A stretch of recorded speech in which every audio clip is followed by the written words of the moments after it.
പ്രിയമുള്ള മുഅ്മിനുകളെ, വെള്ളിയാഴ്ച ദിവസം നമ്മുടെ പെരുന്നാളാണ്. അൽ ജുമുഅത്തു ഹജ്ജുൽ ഫുഖറാഇ വൽ മസാകീൻ. വെള്ളിയാഴ്ചയിലെ ഇജ്തിമാഅ്, ഒരുമിച്ച് കൂടുക എന്ന് പറയുന്നത് നമ്മുടെ ജീവിതത്തിലെ ഏറ്റവും വലിയ സന്തോഷം തരുന്നതും ഒരുപാട് പ്രയാസങ്ങളും മാനസികമായ ബുദ്ധിമുട്ടുകളും എല്ലാം ഇല്ലാതാക്കുന്നതും ആണ്. അല്ലാഹു നമ്മളുടെ ഈ ഒരുമിച്ച് കൂടൽ ഖബൂൽ ചെയ്യുമാറാവട്ടെ. തെരഞ്ഞെടുപ്പിന്റെ ചൂടിലാണ്, അന്തരീക്ഷം അതിനേക്കാൾ വലിയ ചൂടും ആണ്. മനുഷ്യൻ ഭൂമിയിൽ അള്ളാഹുവിൻ്റെ പ്രതിനിധിയാണ്. വീട് ഭരിക്കാനും മസ്ജിദ് ഭരിക്കാനും നാട് ഭരിക്കാനും രാഷ്ട്രം ഭരിക്കാനും ഒക്കെ, അതുപോലെ കച്ചവട കേന്ദ്രങ്ങളും വ്യാവസായിക കേന്ദ്രങ്ങളും മറ്റുമൊക്കെ ഇങ്ങനെ ഓരോ ആളുകൾ ഭരിച്ചുകൊണ്ടിരിക്കും. എല്ലാത്തിലൂടെയും മനുഷ്യരുടെ ഭക്ഷണവും അവരുടെ മറ്റാവശ്യങ്ങളും ഒക്കെ നിറവേറ്റുകയും ചെയ്യും. നമ്മെ സംബന്ധിച്ചിടത്തോളം എല്ലാ സമയത്തും സൂക്ഷിക്കേണ്ട ഒരു കാര്യം അള്ളാഹുവിന് വഴിപ്പെട്ട് ജീവിക്കുക എന്നതാണ്. തെരഞ്ഞെടുപ്പ് കാലമാകുമ്പോൾ ദീന് വേണ്ട, പെരുന്നാളാകുമ്പോൾ ദീൻ അത്ര പ്രശ്നമല്ല, കല്യാണത്തിൻ്റെ ദിവസം അന്ന് കുറേയൊക്കെ ഹലാലാകും എന്നുള്ള ഒരു രീതി ഒരിക്കലും ഇസ്ലാമിക സമ്പ്രദായത്തിൽ ഇല്ല. അപ്പോൾ നമുക്ക് എപ്പോഴും അള്ളാഹുവിനെ ഓർത്തുകൊണ്ട് ജീവിക്കണം. തെരഞ്ഞെടുപ്പ് കാലമാകുമ്പോൾ ഇസ്ലാമിക ചിന്തയും അല്ലെങ്കിൽ ഒരു മോറൽ വാല്യൂ മനസ്സിലാക്കാത്ത മനുഷ്യരിൽ നിന്ന് പലതരത്തിലുള്ള പ്രവർത്തനങ്ങളും ഉണ്ടാകും. സ്ത്രീകൾ അനാവശ്യമായി രംഗത്തിറങ്ങുക, അതിൽ വിട്ട് രംഗപ്രവേശനം ചെയ്യുക, തെരഞ്ഞെടുപ്പിൽ നിർബന്ധിതമായ ഘട്ടത്തിൽ എവിടെയെങ്കിലും സ്ത്രീകൾ മത്സരിക്കുക പോലുള്ള കാര്യങ്ങൾ ഉണ്ടായാലും മുസ്ലിം സ്ത്രീകളെ സംബന്ധിച്ചിടത്തോളം ഒരിക്കലും അതിൻ്റെ പേരിൽ രംഗത്തിറങ്ങേണ്ട ആവശ്യം ഇല്ല. മത്സരാർത്ഥികളെ വിജയിപ്പിക്കാനോ തോൽപ്പിക്കാനോ വേണ്ടി റോട്ടിലിറങ്ങുകയും പ്രകടനം വിളിക്കുകയും അന്യപുരുഷന്മാരുടെ മുന്നിൽ ചെല്ലുകയും അവർക്ക് കൈകൊടുക്കുകയും അവരെ ആലിംഗനം ചെയ്യുകയും അങ്ങനെ ഡാൻസ് ചെയ്യിക്കുകയും ഒക്കെ ചെയ്യുന്നത് ഇസ്ലാം ലോകത്ത് നിന്ന് ഇല്ലാതാക്കാൻ വേണ്ടിയുള്ള ആന്റി ഇസ്ലാമിക് ചിന്തകന്മാരുടെ ആസൂത്രണത്തിന്റെ ഫലമായിട്ടാണ്. പോർച്ചുഗീസുകാരൻ നമ്മുടെ രാജ്യം വന്ന് കീഴടക്കിയ സമയത്ത് മുസ്ലിം സ്ത്രീകളെ രംഗത്തിറക്കുന്നതിന് വേണ്ടി ക്രിസ്ത്യാനികൾ അവരുടെ സ്ത്രീകളെ അണിയിച്ചൊരുക്കി കുലുങ്ങുന്ന പാദസാരവും ഒച്ചയുള്ള ചെരുപ്പും ചവിട്ടി റോട്ടിലൂടെ നടത്തുമായിരുന്നു എന്ന് ഫതുഹുൽ മുബീൻ എന്ന് പറയുന്ന ആ പടപ്പാട്ടിൽ, കാവ്യശകലത്തിൽ ഷെയ്ഖ് ഖാദി മുഹമ്മദ് അവർകൾ രേഖപ്പെടുത്തിയിട്ടുണ്ട്. ഇത് ലോകത്ത് മുഴുവനും നടക്കുന്ന ഒന്നാണ്. ഇസ്ലാമിൻ്റെ ഏറ്റവും അടിത്തറ എന്ന് പറയുന്നത് ഹിജാബാണ്. ആ ഹിജാബ് ഇല്ലായ്മ ചെയ്യുക എന്നതാണ് ഇസ്ലാമിനെ ഇല്ലാതാക്കാൻ വേണ്ടി ഉദ്ദേശിക്കുന്നവർ ഒന്നാമതായി ചെയ്യുന്നത്. മറ്റൊന്ന് വിദ്യാഭ്യാസം എന്ന് പറയുന്നതാണ് ഇസ്ലാമിൻ്റെ അടിത്തറ. ഇൽമു കൊടുക്കുന്ന സ്ഥാപനങ്ങൾ ഉണ്ടാകരുത് എന്നതാണ് ലോകത്ത് അത്തരം ശക്തികൾ പലപ്പോഴും പറയുന്നത്. യൂണിവേഴ്സിറ്റികൾ, ഇസ്ലാമിക മതകലാലയങ്ങൾ അടച്ചുപൂട്ടുക എന്നുള്ളതാണ് അവരുടെ ലക്ഷ്യം.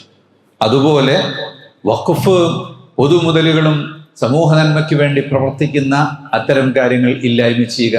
ഇതൊക്കെയാണ് ലോകത്ത് സാമ്രാജ്യത്വ ശക്തികൾ എന്നും ചെയ്തിട്ടുള്ളത്. നാം അത്തരം രംഗങ്ങൾ വരുമ്പോൾ അറിയാതെ വശംവദരായി പോവുകയും നമ്മുടെ ഉമ്മമാരും സഹോദരിമാരും വോട്ട് ചെയ്യാൻ പോകണം. അതൊരു ജനാധിപത്യ രാജ്യത്തിലെ അനിവാര്യമായ കാര്യമാണ്. അതിന് അവിടെ ചെന്ന് വോട്ട് ചെയ്ത് തിരിച്ചു പോരണം എന്നല്ലാതെ അതിനുവേണ്ടി ആഘോഷവുമായി രംഗത്തിറങ്ങുന്ന രീതികൾ പോലുള്ളത് വളരെ അപകടകരം ആണ്. അതുപോലെ മത്സരിക്കുന്ന ആളുകൾ ഏത് മതക്കാരായിരുന്നാലും അവർക്കൊരു പൊതുവായ മര്യാദകൾ ഉണ്ടാകണം. ഒരു രാജ്യത്തിൻ്റെ തെരഞ്ഞെടുപ്പ് ഇങ്ങനെ ഇടയ്ക്കിടയ്ക്ക് ലോക്കൽ ബോഡിയുടെയും സംസ്ഥാനത്തിൻ്റെയും രാജ്യത്തിൻ്റെയും ഒക്കെ തെരഞ്ഞെടുപ്പുകൾ വന്നുകൊണ്ടിരിക്കും. അത്തരം ഘട്ടങ്ങളിലെല്ലാം രാജ്യത്തിൻ്റെ വളർച്ചയെയും ശാന്തിയും സമാധാനവും അതിൻ്റെ വികസനവുമാണ് ചർച്ച ചെയ്യേണ്ടത്. അതിന് പകരം പലപ്പോഴും വ്യക്തിഹത്യകളും മത്സരിക്കുന്ന ആളുകളുടെ പലതരത്തിലുള്ള പോരായ്മകൾ എടുത്തു പറയൽ, അല്ലെങ്കിൽ ഏതെങ്കിലും ലോക്കൽ നാട്ടിലുള്ള ചെറിയ വിഷയങ്ങൾ പെരുപ്പിച്ച് അത് വലിയ ചർച്ചകളാക്കി മാറ്റി അങ്ങനെ ജനങ്ങളുടെ ബ്രെയിൻ വാഷ് ചെയ്ത് മറ്റേതെങ്കിലും ട്രെൻഡുകൾ ഉണ്ടാക്കിക്കൊണ്ട് അങ്ങനെ വോട്ടെടുക്കുന്ന രീതിയാണ് ഇപ്പോൾ നാട്ടിൽ ഉയർന്നു വരുന്നത്. യഥാർത്ഥത്തിൽ നാടിൻ്റെ വളർച്ചയെയും ഭരണത്തിൻ്റെ ഗുണദോഷങ്ങളും നമുക്ക് ഭാവിയുടെ കാര്യങ്ങളും അതാണ് ചർച്ച ചെയ്യേണ്ടത്. അതുപോലെ തന്നെ ഇലക്ഷൻ കാലഘട്ടത്തിൽ പലതരത്തിലുള്ള വ്യാജ വാർത്തകളും വ്യാജ വീഡിയോകളും ഫോട്ടോകളും നോട്ടീസുകളും എല്ലാം രംഗത്തിറങ്ങും. ഉസ്താദ് പറഞ്ഞിട്ടുണ്ട്, തങ്ങൾ പറഞ്ഞിട്ടുണ്ട്, മഹല്ല് കമ്മിറ്റി ഇങ്ങനെ പറഞ്ഞിട്ടുണ്ട്, അങ്ങനെ ഓരോ വലിയ വലിയ ആളുകളുടെയും സ്ഥാപനങ്ങളുടെയും വ്യക്തികളുടെയൊക്കെ പേരിൽ ഇലക്ഷന്റെ തൊട്ട് തലേന്ന് നോട്ടീസ് ഇറങ്ങും. ഇന്ന ആൾക്ക് വോട്ട് ചെയ്യണം, ഇന്ന മുന്നണിക്ക് വോട്ട് ചെയ്യണം. ഇതൊക്കെ താൽക്കാലികമാണ്, നൈമിഷികമാണ്. അങ്ങനെയുള്ള വാർത്തകൾ ഒന്ന് എഴുതി ഉണ്ടാക്കുന്നത് വലിയ പാതകമാണ്. രണ്ടാമത്തേത് അത് പ്രചരിപ്പിക്കുന്നതും തെറ്റാണ്. മുഅ്മിനീങ്ങൾ അത്തരം കാര്യങ്ങളിലൊന്നും വഞ്ചിതരാവുകയില്ല. അതാകുമോ എന്നതല്ല, ഈ പ്രവർത്തനത്തിലുണ്ടാകുന്ന അനീതിയും സദാചാരമില്ലായ്മയുമാണ് ഞാൻ ഉണർത്തുന്നത്. ഇത് മുസ്ലിമായാലും അല്ലാത്തവരായാലും എല്ലാവർക്കും ബാധകമാകുന്നതാണ്. സത്യസന്ധമായി ജനങ്ങൾക്ക് അവരുടെ മുന്നിൽ ആശയങ്ങൾ അവതരിപ്പിച്ചുകൊണ്ട് അതിനോട്ട് വാങ്ങി അങ്ങനെ വിജയിക്കുക. ചിലപ്പോൾ വിജയിക്കും, ചിലപ്പോൾ പരാജയപ്പെടും. അങ്ങനെയല്ല ഇലക്ഷൻ എന്ന് പറയുന്നത്.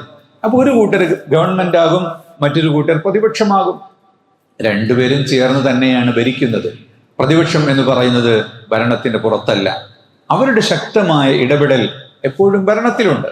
അപ്പോൾ പ്രതിപക്ഷവും ഭരണപക്ഷവും എല്ലാം ചേർന്നുകൊണ്ട് ഒന്നിച്ച്, അതോടൊപ്പം സാധാരണക്കാരായ നമുക്കെല്ലാം ഭരണത്തിൽ നമ്മുടേതായ പങ്കാളിത്തമുണ്ട്. ഗ്രാമസഭകൾ തൊട്ട് അവിടുന്ന് മേലോട്ട് എല്ലാ സ്ഥലത്തും നമുക്ക് അഭിപ്രായം പറയാനും ഇടപെടാനും ഒക്കെയുള്ള സ്വാതന്ത്ര്യം ഉണ്ട്.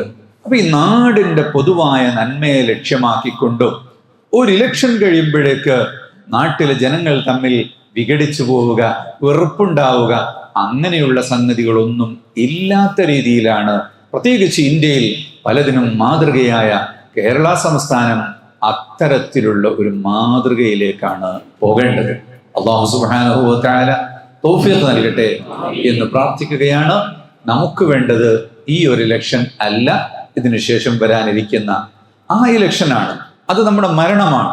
മരണസമയത്ത് നമുക്ക് ഈമാനോടെ മരിക്കാൻ കഴിയണം. ഖബറിൽ നമുക്ക് വിജയമുണ്ടാകണം, മഹ്ശറയിൽ നമുക്ക് വിജയമുണ്ടാകണം, സ്വർഗത്തിൽ പോവുക. അതാണ് അൾട്ടിമേറ്റ് ഒരു വിജയം എന്ന് പറയുന്നത്. അപ്പോഴാണ് ലിഖാഉല്ലാഹി, അള്ളാഹുവിനെ കാണുക എന്ന് പറയുന്ന മുസ്ലിമിന്റെ ഏറ്റവും വലിയ പരമാനന്ദം ലഭിക്കുന്ന സമയം. ആ ഒരു അവസ്ഥയ്ക്ക് വേണ്ടിയാണ് നമ്മുടെ എല്ലാ പ്രവർത്തനങ്ങളും ഉണ്ടാകേണ്ടത്. അല്ലാഹു തആല നമുക്ക് തൗഫീഖ് നൽകട്ടെ. അപ്പോ നാട്ടിൽ ഉണ്ടായിത്തീരുന്ന ഹ്രസ്വകാലത്തെ പദ്ധതികളിൽ ദീർഘകാലത്തേക്കുള്ള മാനസികമായ അകൽച്ചയും വെറുപ്പും ഒന്നും ഉണ്ടാക്കി വെക്കുന്ന രീതിയിലുള്ള യാതൊന്നും നമ്മിൽ നിന്ന് ഉണ്ടാകാൻ പാടില്ല.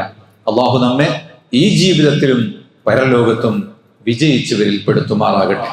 നമ്മുടെ മാതാപിതാക്കൾ, നമ്മുടെ കൂട്ടുകാർ, രക്ഷിതാക്കൾ എല്ലാവരുടെയും രോഗികൾ അള്ളാഹു ശിഫ നൽകട്ടെ. ദോഷങ്ങൾ അള്ളാഹു പുറത്തു തരട്ടെ. മരിച്ചവർക്ക് അള്ളാഹു പൊറുക്കട്ടെ. സ്വർഗത്തിൽ നമ്മെ ഒരുമിച്ച് കൂട്ടട്ടെ.